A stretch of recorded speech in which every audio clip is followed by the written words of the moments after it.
The Seventh Tower by Garth Nix. Part 1. Before. Chapter 1. Tal's search for a new sunstone began the day his father disappeared. 8 days later, this search would lead him to the Red Tower, the nets, and the terrible spirit shadow. His whole life as a chosen had been transformed one otherwise ordinary day, when he'd been called out of the lectorium during a lesson and told by Lector Worm himself the fateful words, "Your father is missing, believed to be dead." Tal had initially fought back the tears, but they came freely as he ran through the bright corridors and down the orange stair to his family's residence. He tried to wipe them away as he ran, ignoring the stares of other chosen of the Orange Order and the sideways glances of the underfolk. It could not be true. Tal wouldn't believe his father was dead. He was missing, but that wasn't the same thing. Lector Rome hadn't been able to give Tal any details. All that was known was that Rerum hadn't returned from a mission for the Empress, down in the deep caves beneath the castle. He could be lost down there, Tal thought, imagining his solid, powerful father stranded in the darkness. But he would find his way back. He loved Tal, his brother and sister, and their mother, too much to leave them. He was too strong to be killed. Outside the door, marked with his family sigil, an orange slithelbeast leaping over a 7-pointed star, Tal stopped and dried his eyes properly. He had to lead the family. He must not show them a crying boy, but a young chosen who was strong enough to help. That's what his father had said before he left. "Tal, you must look after your mother, Gref, and Kusi while I'm gone. I'm depending on you." How could he have known how long he'd be gone? How could he have known how much those words would mean to Tal? Tal took several deep breaths, then entered his family's quarters. In the outer room, an underfolk servant took his school tunic and helped Tal put on the flowing, orange-trimmed white robe he wore at home. Tal hardly noticed that it was a new servant, and a fairly clumsy one at that. Underfolk were assigned to families by the Deputy Luminor of the Orange Order. For some reason, since Tal's father had first gone away on his unexplained mission, their underfolk servants were constantly being removed and replaced by others who weren't as capable. Tal's mother, Grail, was where she had been for several months, confined to her bed, struck with some sort of wasting sickness that was beyond the healing powers of the Chosen's magic or medicine. The only things that helped her were light and warmth, so her bed had been moved into the family's sun chamber, a room where every inch of the walls and ceiling was covered in tiny sunstones. It was always bright there, and very warm. In addition to the sunstones, the room had its own steam vent, filling it with hot, moist air from the castle's central heating pools far below.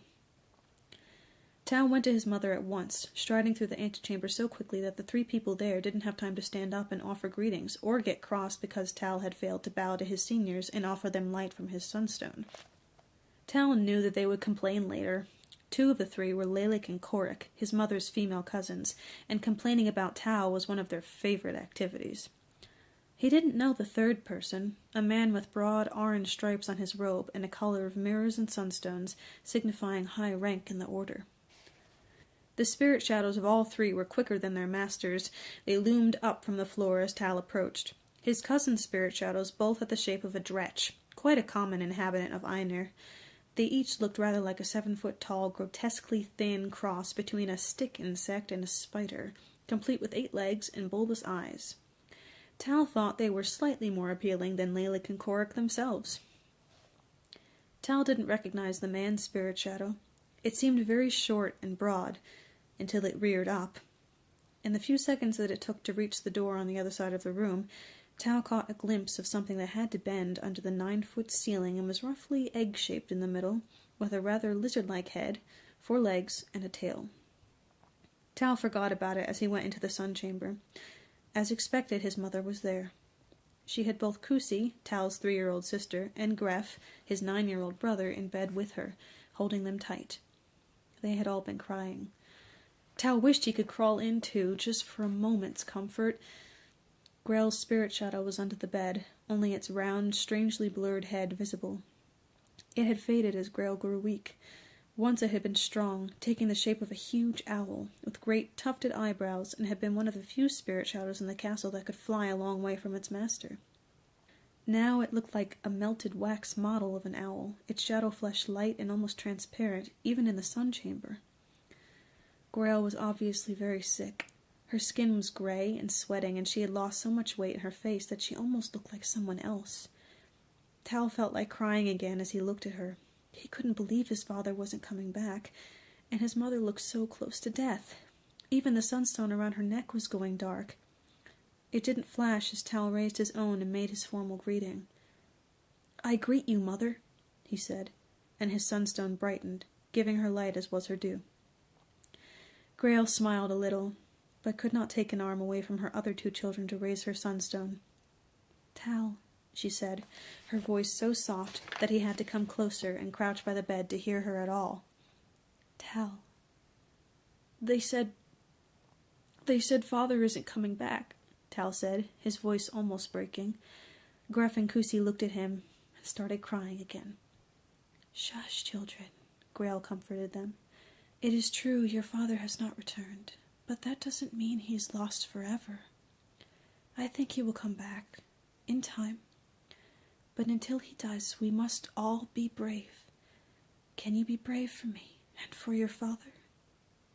"Yes," said Tal, though he had to swallow as he said it. Gruff and Kusi nodded, both unable to speak. "I need to talk to Tal alone," said Grail. "Gruff, take Kusi out to Hoodrin. She will give you orange cake and sweet water." Tal helped Kusi down from the bed, her shadow guard slipping down first so it would be ready to catch her if Tal slipped. The little girl seemed almost happy to be going to Hoodrin and orange cake. Hoodrin was the one underfolk servant they'd managed to keep assigned to them for any length of time.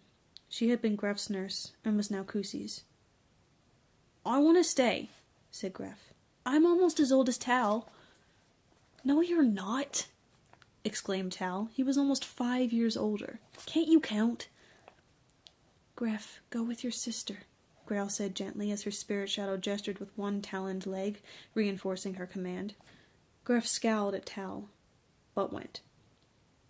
"Sit by me," Grail said. "Tal, I do believe your father will come back to us, but we must decide what to do if he has not returned by the day of Ascension." Tal paused. He had been so concerned about the news, and about his mother, that he hadn't thought about himself. He would be 13 3/4 in 2 months, and shortly after that, on the day of Ascension, all the chosen would enter Ainir. Since he would have come of age, his shadow guard would be free, and he would have to find a creature of Ainir to bind as a spirit shadow. Tal had been preparing for that day for what seemed like forever. It would be his chance to bind a powerful spirit shadow, to show his strength and mastery of light.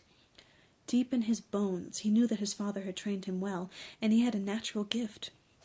He would come back with a great and terrible spirit shadow. With its help, he would one day rise beyond the orange to the yellow, or even the blue. Tal's parents had lifted the family 2 levels within orange. Tal would make sure that his own children would start from higher still. But Tal couldn't enter Ainir without the help of a primary sunstone. He'd never had to think about that in the past because his father had one, and had used it to help the whole family enter Ainir.